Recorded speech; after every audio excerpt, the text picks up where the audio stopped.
La casa de los Fugate parecía común desde afuera, pero dentro, 3 cuerpos estaban ocultos, y una niña de 14 años estaba en el centro de todo. Caril Ann Fugate nació en 1943 en Lincoln, Nebraska. Creció en una familia de clase trabajadora y asistía a la secundaria en Lincoln. Su madre era Belda Bartlett, a veces registrada con otros nombres como Belda Fugate o Belda Bartlett Fugate. En el hogar también vivían su padrastro y su media hermana pequeña, Betty Jean. Hasta principios de 1958, Caril llevaba la vida típica de una adolescente americana. Iba a la escuela, tenía amigas y había empezado una relación con un novio mayor, Charles Starkweather, 5 o 6 años más grande que ella. Esa relación se convertiría en el corazón de una de las historias más trágicas y aterradoras de la época. En enero de 1958, Charles Starkweather, con Caril a su lado, inició una ola de crímenes en Nebraska y Wyoming. En total, 11 personas perdieron la vida, incluyendo un caso previo atribuido a Starkweather antes de la Gran Masacre. Todo comenzó el 21 de enero de 1958, cuando Starkweather entró en la casa de los Fugate. Allí asesinó a la madre de Caril, Belda, a su padrastro Marion y a su hermana de apenas 2 años, Betty Jean.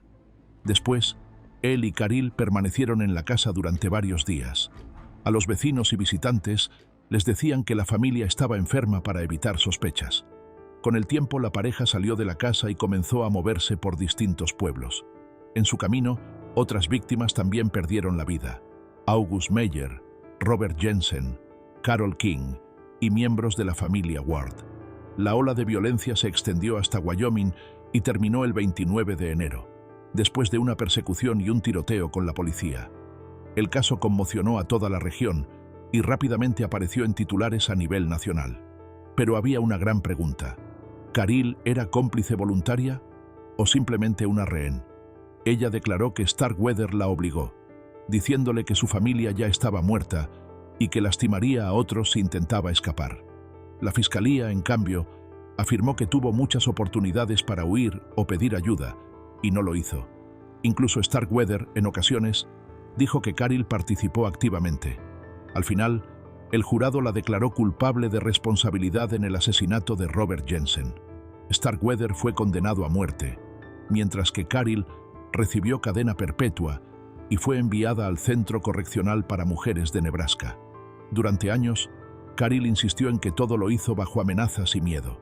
En prisión, mantuvo lo que llamaron una conducta ejemplar. Esto influyó cuando su sentencia fue revisada en los años 70. El 20 de junio de 1976, tras 18 años en prisión, fue liberada. Algunos quedaron horrorizados. Otros creyeron que ya había pagado su deuda. Tras su salida, Caril se mudó de Nebraska y vivió una vida discreta en Michigan bajo su nuevo apellido, Claire.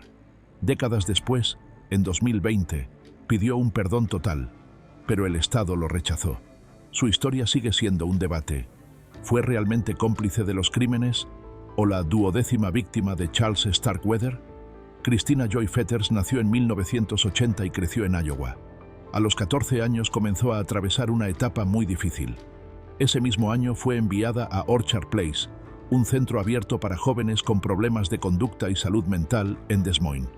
Allí le recetaron Prozac. El 25 de octubre de 1994, Christina y otra chica del centro, Ginny Fox, decidieron escapar. Llegaron a la casa de la tía abuela de Christina, Arlene Clem. Ella quería mucho a su tía. Lo que ocurrió después aún más impactante. Esperaron a que los visitantes se fueran, y dentro de la casa, Christina golpeó a su tía con un sartén y luego la atacó con un objeto punzante. Después, intentaron encontrar las llaves de una caja fuerte o de un vehículo, pero no lograron nada.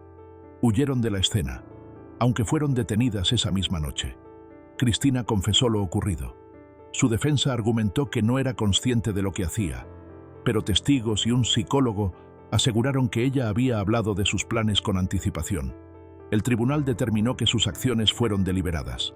Por eso su caso no se trató como juvenil. Fue juzgada como adulta en la corte del condado de Polk. El 18 de diciembre de 1995, a los 15 años, Christina se convirtió en la mujer más joven de Iowa en recibir cadena perpetua sin libertad condicional, una sentencia obligatoria en ese tiempo. Cumplió condena en la prisión para mujeres de Iowa, en Mitchellville. En 2008, sus abogados argumentaron que la sentencia era injusta para alguien tan joven. En 2010 y 2012, la Corte Suprema de EU declaró inconstitucionales las sentencias de cadena perpetua obligatoria para menores, lo que abrió una nueva revisión de su caso. En 2013, Cristina recibió una noticia devastadora: cáncer de mama en etapa 4, incurable. Debido a su enfermedad y a los cambios en la ley, un juez modificó su sentencia, permitiéndole la posibilidad de libertad condicional. Fue liberada en diciembre de 2013 y trasladada a cuidados paliativos, convirtiéndose en la primera persona en Iowa liberada bajo estas circunstancias. 7 meses después, el 27 de julio de 2014, Cristina falleció a los 34 años, rodeada de su familia. Cyntoia Brown nació en 1988 en Fort Campbell, Kentucky. Su madre biológica tenía problemas de adicciones y la entregó en adopción poco después de nacer. Más tarde, su defensa argumentó que Cyntoia había nacido con un trastorno fetal relacionado con el consumo de sustancias durante el embarazo. Creció en un hogar adoptivo, pero en la adolescencia entró varias veces al sistema juvenil por delitos contra personas y propiedades. Entre 2001 y 2003 estuvo en centros juveniles, incluyendo el Woodland Hills en Nashville, de donde se fugó en varias ocasiones.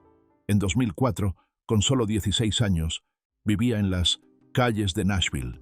Allí cayó bajo el control de un hombre llamado Garion L. McLaughlin, conocido como Cutthroat, quien la obligaba a ejercer la trata con amenazas y violencia. La noche del 6 de agosto de 2004, Cyntoia conoció a John Michael Allen, un agente de bienes raíces de 43 años. Él le ofreció $150 y la llevó a su casa. Una vez dentro, ella dijo que él le mostró armas y que pensó que buscaba un arma bajo la cama. Asustada, sacó una pistola de su bolso y disparó. Siempre afirmó que actuó por miedo y en defensa propia, pero la fiscalía alegó lo contrario, que planeó robarlo y que Allen estaba dormido cuando lo atacó. Fue arrestada y acusada de homicidio en primer grado, robo agravado, posesión de arma y dar identidad falsa. Aunque era menor, fue juzgada como adulta. En 2006, fue declarada culpable y condenada a cadena perpetua, con posibilidad de libertad condicional, solo después de 51 años, lo que significaba que tendría 67 años antes de poder solicitarla.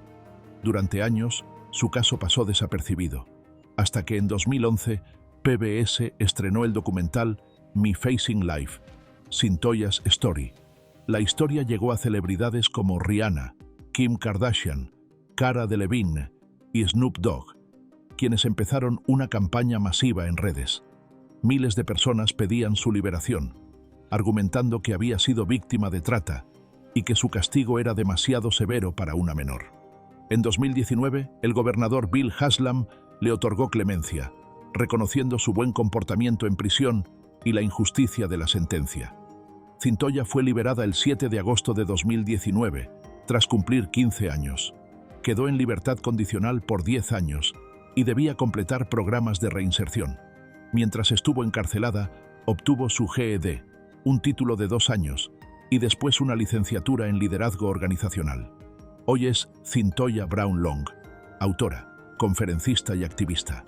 Fundó proyectos para ayudar a jóvenes en riesgo y sobrevivientes de trata. En sus propias palabras, cuando despierto, mi día me pertenece.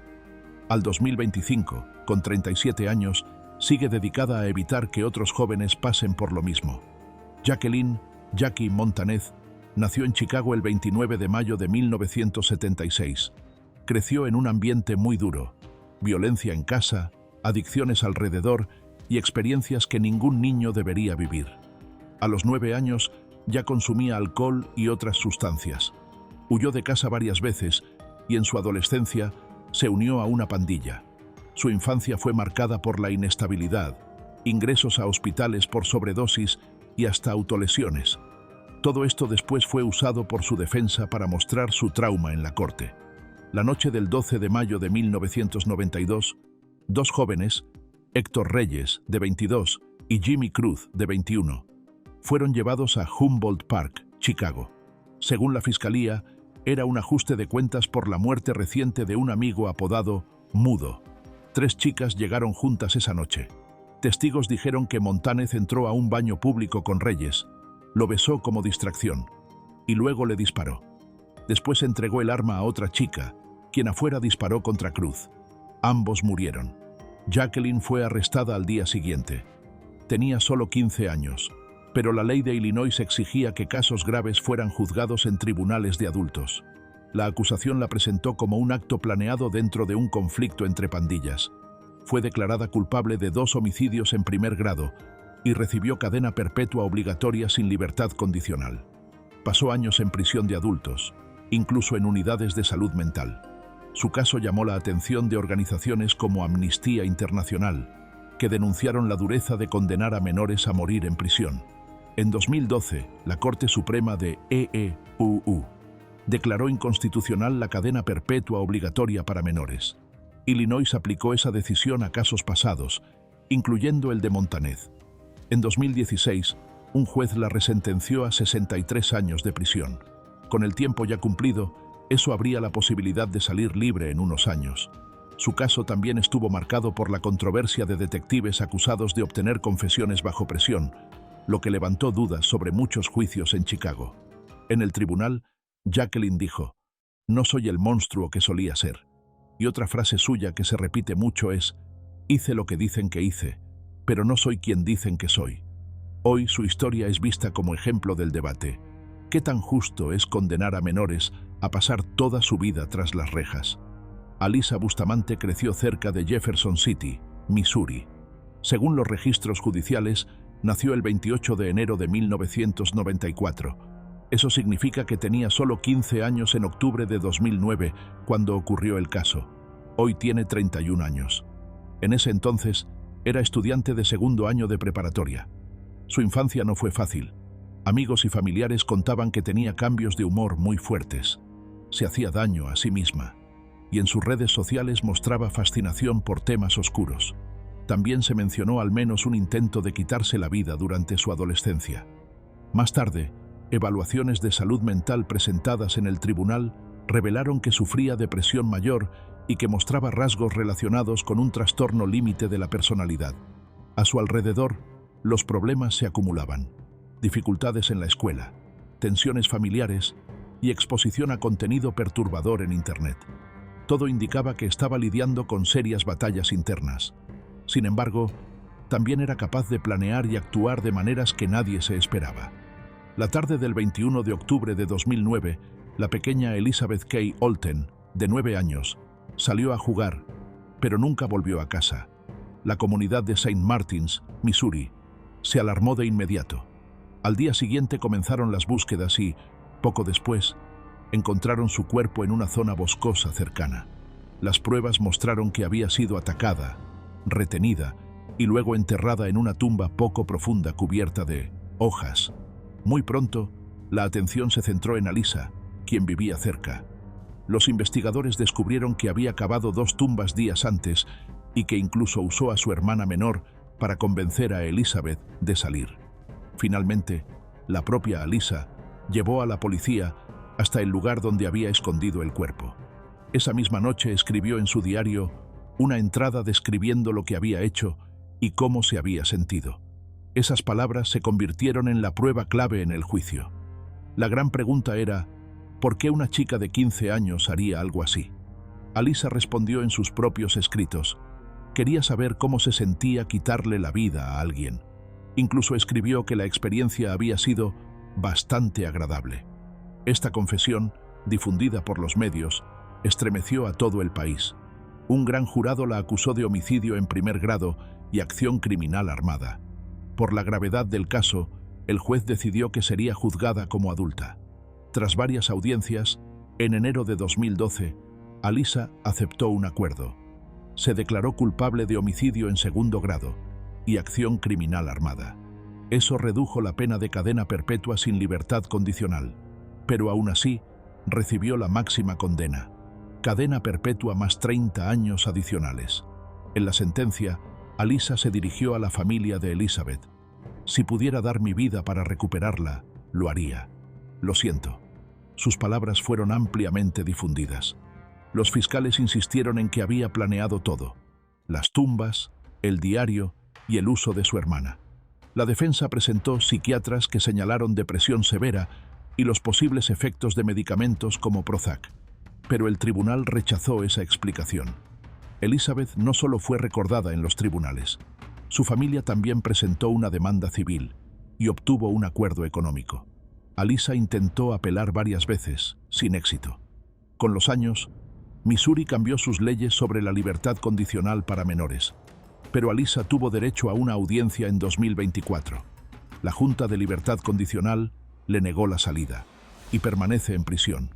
Sarah Marie Johnson tenía 16 años y vivía en Bellevue, Idaho. La mañana del 2 de septiembre de 2003 cambió su vida y la de toda su familia. Ese día sus padres, Diane y Alan Scott Johnson, fueron encontrados sin vida tras recibir disparos en su propia casa. Las investigaciones revelaron rápidamente un conflicto. Sarah tenía una relación con Bruno Santos, un joven de 19 años que había dejado la escuela, vivía sin documentos legales en E.U. y era señalado por vínculos con drogas. Sus padres estaban totalmente en contra. Incluso pensaban en tomar medidas legales para alejarlo. Querían protegerla, pero Sarah lo interpretó como un obstáculo para su libertad. Los fiscales concluyeron que ese choque fue su principal motivo. Aquella madrugada, Sarah fue hasta la casa de huéspedes de la propiedad. Tomó un rifle Winchester calibre .164 que pertenecía a un inquilino, ausente, y entró al cuarto de sus padres. Su madre dormía cuando recibió un disparo en la cabeza. Su padre acababa de salir de la ducha cuando Sarah le disparó en el pecho. ¿Lo hizo cegada por la desesperación de perder a Bruno o con plena conciencia de cruzar un límite irreversible? En el juicio, los fiscales lo dejaron claro. Actuó porque sus padres querían separar la relación. La defensa sostuvo que Sarah sufría depresión y que incluso había intentado quitarse la vida antes, lo que podía nublar su juicio. Las pruebas fueron contundentes. Una bata de baño rosa puesta al revés, una gorra de ducha arrojada al inodoro, guantes de látex y de cuero con residuos de pólvora, y ADN de Sarah y de sus padres en esos objetos. Incluso encontraron uno de los guantes en su habitación. En 2005, 2 años después, comenzó el juicio en el condado de Ada. El jurado la declaró culpable de 2 cargos de homicidio en primer grado. La sentencia: 2 cadenas perpetuas sin libertad condicional, más 15 años adicionales por usar un arma de fuego. La defensa intentó argumentar que tal vez no actuó sola y que con tratamiento Sarah podría rehabilitarse, pero el juez no lo aceptó. La magnitud del crimen exigía cadena perpetua.